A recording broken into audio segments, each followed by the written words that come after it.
Being very entitled and controlling, narcissists have no difficulty stepping all over your personal boundaries. So that's why I put together an extensive video class called This Is Me. It has 25 videos, written documents, guided questions. I'm going to teach you how to have healthy boundaries. There's a link below, and I hope you'll find it to be quite therapeutic.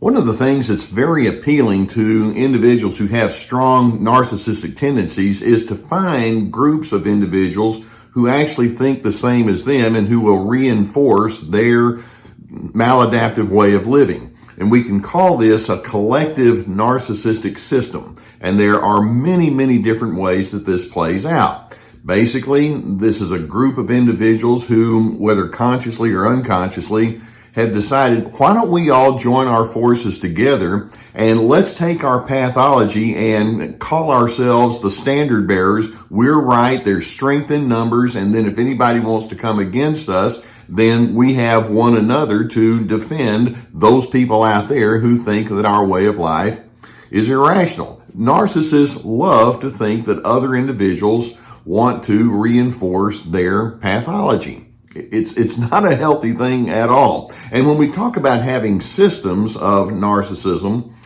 basically we can look at a wide array of possibilities. Now, sometimes that system may be a family where there's a strong narcissistic leader and then everybody else is supposed to come in line. Obviously, when you watch the news, you realize that politics is very inclined towards developing systems. You're either in our group or you're not, and right now we're in a divided or a divisive kind of age where that kind of thinking is heavily prominent within political structures.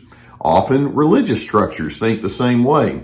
Rather than thinking, let's learn how to be inclusive, it's like, no, you're in our group, we have our beliefs, and if you don't, that means you're wrong, you're going to go to hell, or you're not going to be anyone who's going to have a proper way of life. That's how they can think. Or it could be that you have a work culture.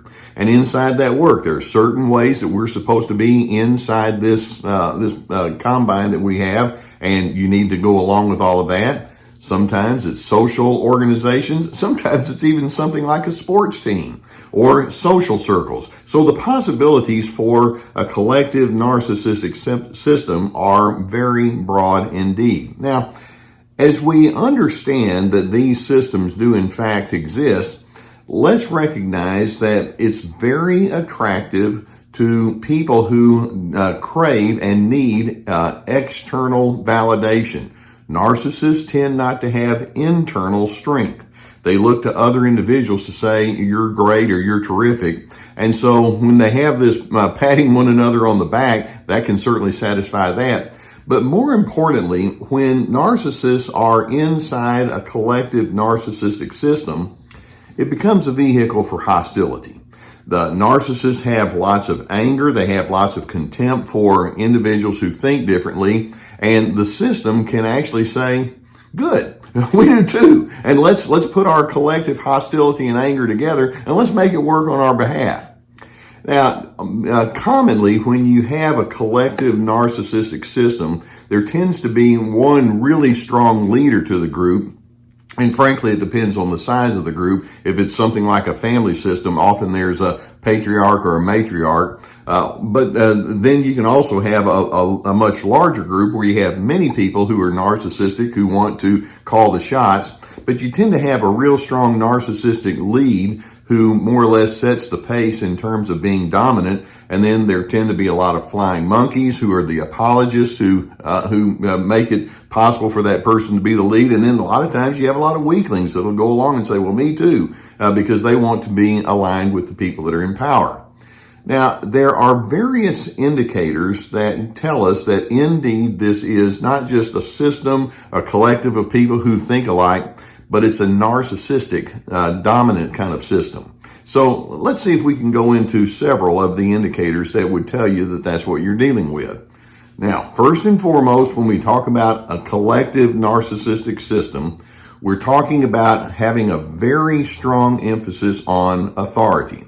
Loyalty is essential, and these individuals who set up the system go with the notion that says, I know, I tell, we impose, and we don't compromise. There's a sense that says there's a certain way we have to do things, and you have to get inside that pattern of thought with us.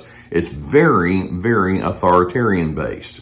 Now, having said that, a second indicator of that system is groupthink overrides individual reason. Sometimes a person may say, well, I don't really go along with that. Or I know this is your preference, but I have some other preferences. Or I know you have certain beliefs, but that doesn't always align with me. When you're inside that narcissistic system, it's like, no, there's no room for dissension. Conformity is paramount, and there are no other viewpoints that we need to take. If you're either going to be with us or you're not, and if you're going to think too differently, then it's going to be trouble for you. And so groupthink becomes a very, very powerful force. A third element that's part of the collective narcissistic system is that there's a grossly inflated sense of exclusivity. In other words, well, we're the enlightened ones here. And if you disagree, then clearly that must mean that you're a troubled person. Our standards are the only ones that really matter. So if you want to be a really good person, if you want to be somebody who really matters, you need to be in our system, which then means that if you're not in our system, then there's something dreadfully wrong with you. And so the attitude of exclusivity automatically sets up a exclusion of other individuals who differ. Number 4, in terms of the signs of their narcissistic system, is that these are individuals who tend to be highly sensitive to criticism. If someone comes along and says, this culture doesn't make sense to me, or this pattern that you all are in, it's too narrow, or you're not listening to what we say. It's like, oh, so you think you can tell us what to do, huh? And basically, inside the system, there's no room for criticism. They can take the victim role very strongly. It's like, you're against us, aren't you? Well, that just makes it that much more important for us to gather our thoughts and our forces together so that we can destroy you and we can humiliate you for daring to think differently. And then when they're when they're criticized by you, then they're going to shame you in reverse for daring to think differently. A fifth indicator is inside narcissistic systems, there tend to be quite a few unspoken rules. For example, don't get on the bad side of this person over here because you know how they are whenever somebody disagrees, or don't ask too many questions, or don't look for accountability because you're not going to get too far. You can't be friends with outsiders or certain ways that we're supposed to be, and these people don't agree with us, so leave them alone. And so it may not be actually spoken, but it's like, it's understood. We're exclusive, and don't ask questions. Don't look behind the curtains too much. A sixth indicator is that the adherents to the collective system tend to eventually become afraid to be too independent.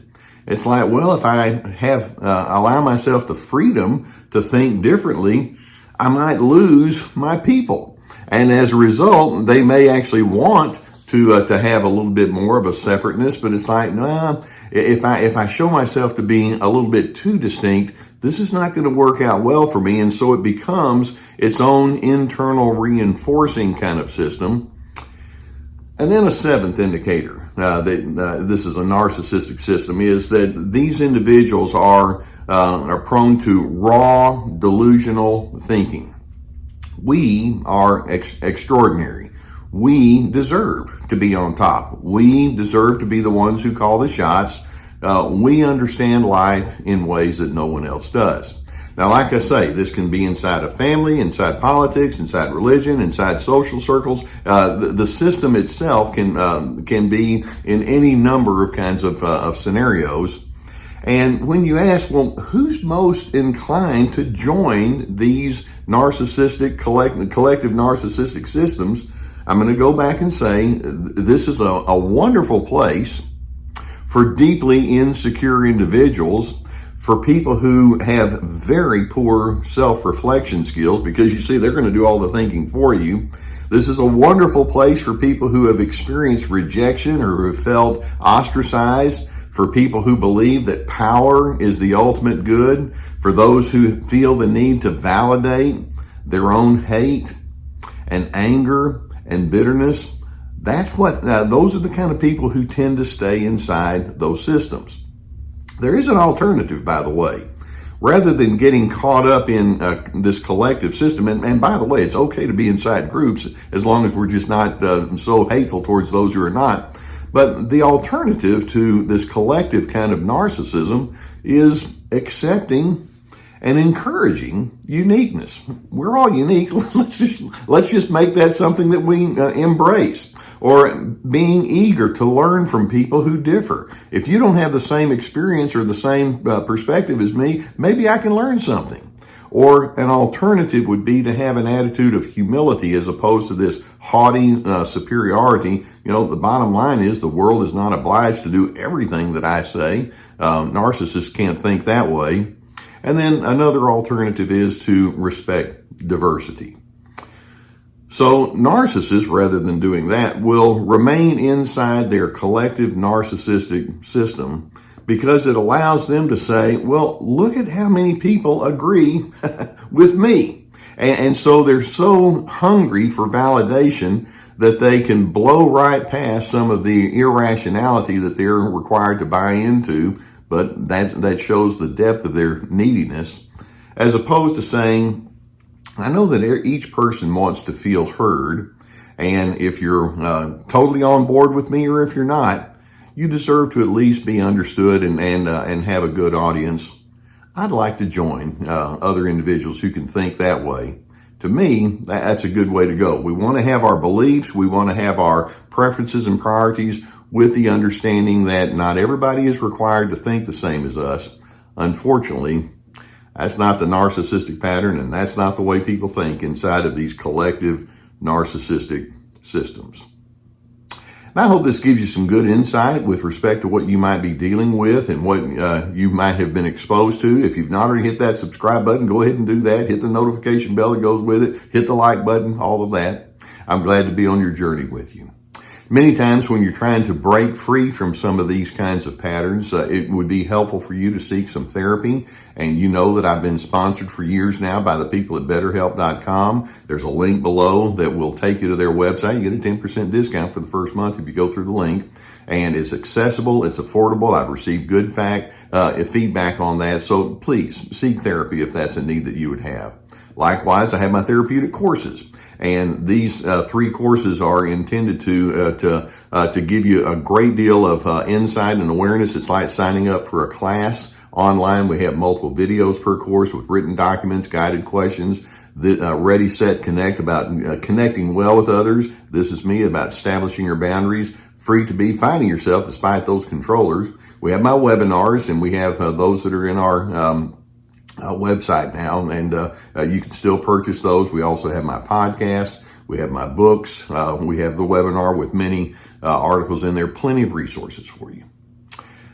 Narcissists love to be validated, even if they have to go towards people who have the same delusions as they do. So just know that they're inclined toward that. I'm hoping you can have your own independent thinking that says, well, I want to be, I want to be inside groups, yes. But I want to be inside a group that says, let's be fair with each other and let's have a sense of openness and empathy and understanding.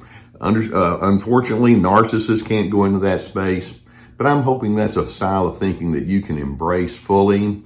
And in doing so, you can still hold on to your sense of dignity, respect, and civility, and it can take you towards a place of peace.